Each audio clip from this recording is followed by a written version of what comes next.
Evet arkadaşlar, herkese hayırlı akşamlar.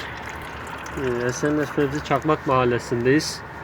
Bir müşterinin evindeyiz. Müşterinin evinde petekler ısınmıyor diye şikayeti varmış. O müşteri de bir tane internetten petek temizleyici aramış. Adam gelip makineyle sözde temizlemiş ama kombide arıza varmış. Kombinin arızası da şöyle gördüğünüz 3 yollu motorlu vana, bir de içerideki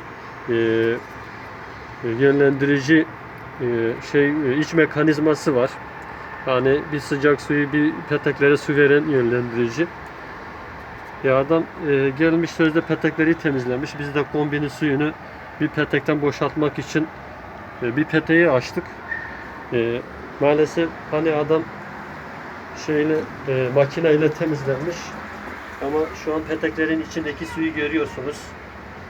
Bu makine petek temizleme makinası. Yakın mesafedeki pisliği çeker ama en uzak peteklerin pisliğini çekmez. Yani iş makineyle bitmiyor. Önemli olan işi düzgün yapıp müşteriye teslim edip memnun kalması.